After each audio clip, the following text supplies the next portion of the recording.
Kapag ka ang negosyo mo ay sari-sari store, lagi mong tatandaan, isa lang ang kasagutan sa sari-sari store.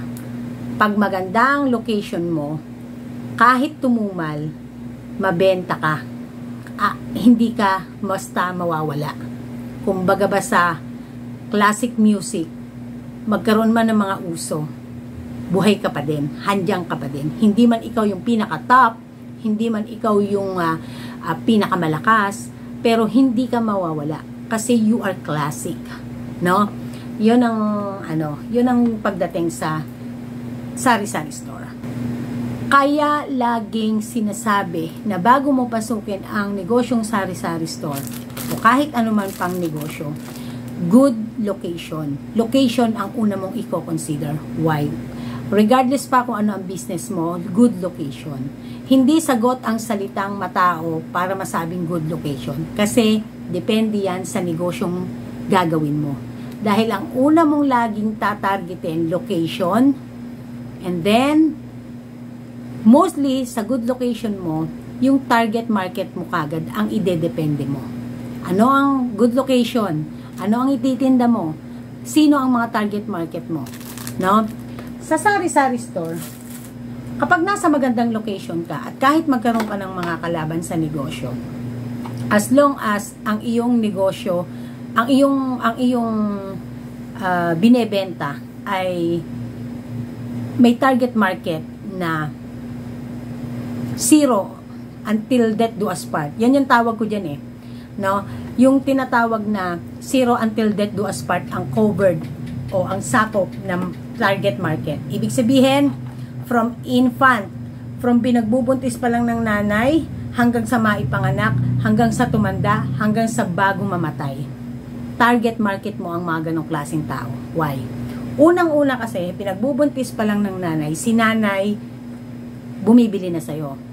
Naipanganak yung anak, bumibili na ng diaper sa'yo, bumibili na ng gatas sa'yo, bumibili na ng biskwit sa'yo dahil nagngingipin na. Pwede nang magmari. Pwede nang magbiskwit.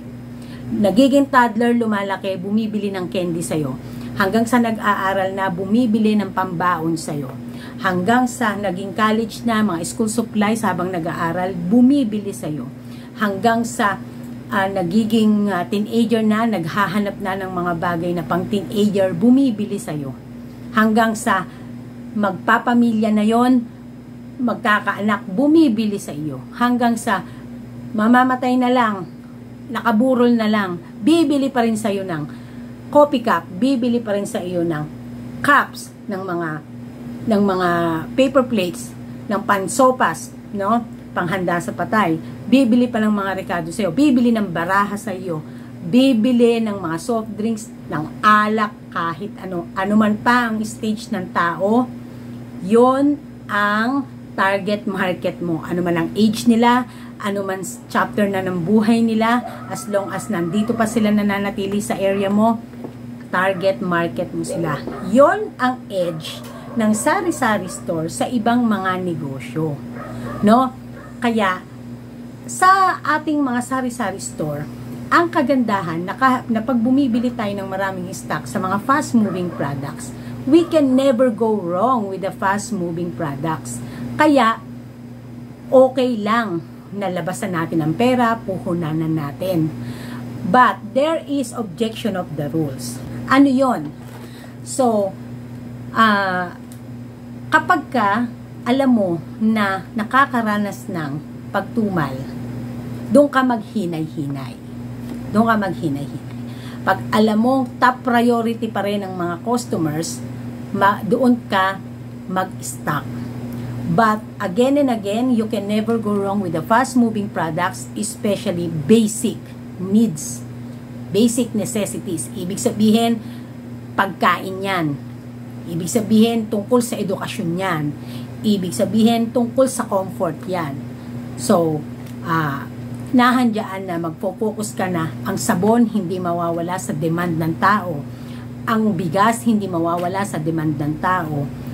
Ang school supplies hindi mawawala sa demand ng tao, lalo kung ang mga ages ng may mga included ages diyan ng mga estudyante sa lugar nyo. no?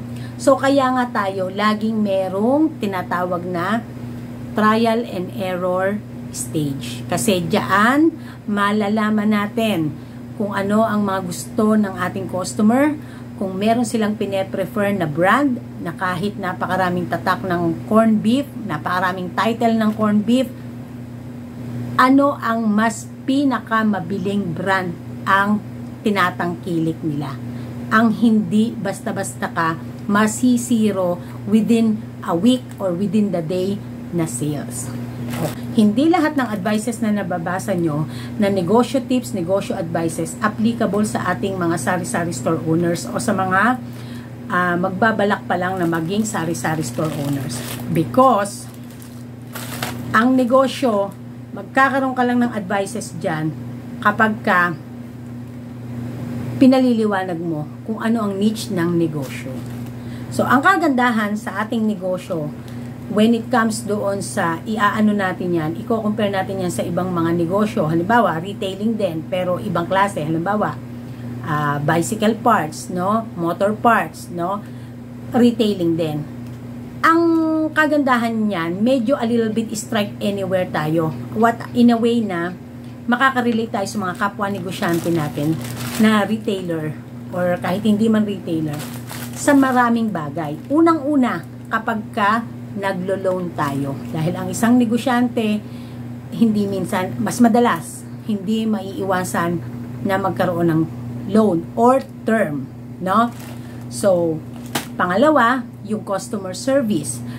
Pagka nagsama-sama ang mga negosyante at nag-usap tungkol sa mga hanas ng mga customer, no? Makaka-relate tayo. Kasi, we encounter everyday different behavior and different kind of customers.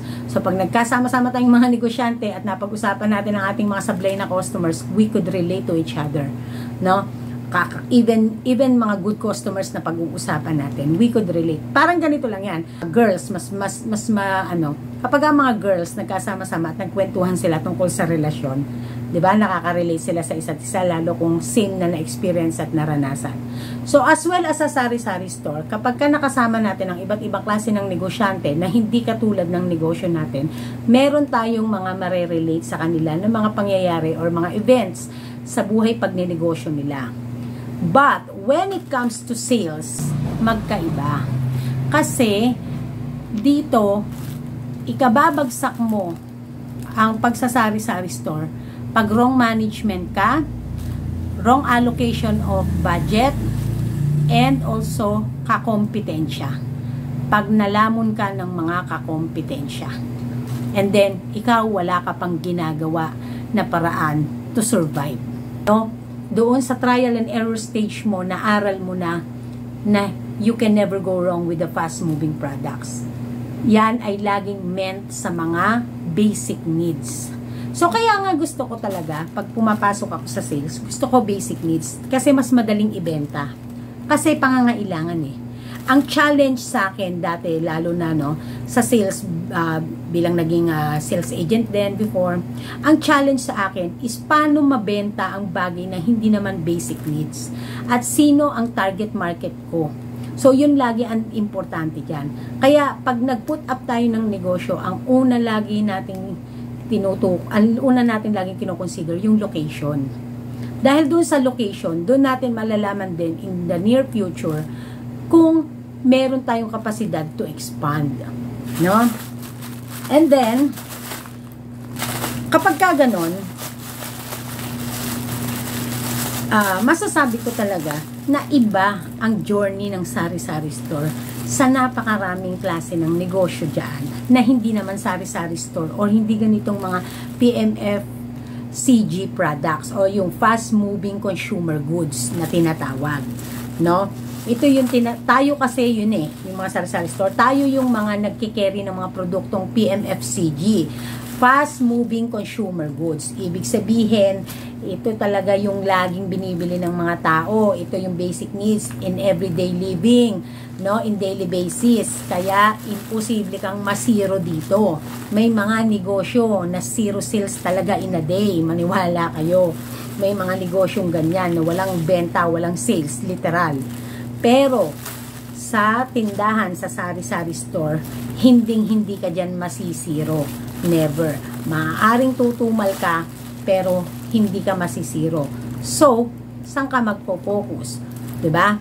Doon sa product na madaling maubos. Kasi kung yung salitang allocation of budget and allocation of capital, dun lang naman papasok yon na hindi ka po pwedeng mag-overwhelm basta-basta. Kasi ang niche ng negosyo natin ay variety. No? We provide almost all the basic needs of one person, no? Or a human being. O halimbawa, tayo ang nagpo-provide ng shampoo, sabon, minsan mga pamaganda pa, pangkolorete pa, kung available yan sa store mo. Tayo ang nagpo-provide ng mga milk sa mga babies.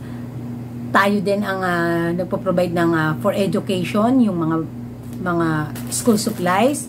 Tayo din ang nagpo-provide, no, mas madalas ng mga luxurious nila. Tulad halimbawa ako, 'di ba, may Korean products ako. So iyan din naman basic needs talaga 'yan. 'Di ba? Hindi naman basic needs ang ice stock, hindi naman basic needs ang ice cream, but also we provide it kasi kasama na 'yan sa buhay ng tao. Mula sa basic needs hanggang sa kanilang hindi basic needs. Tayo ang nagpo-provide, no? Nagets mo ba yung sinasabi ni Ma'am?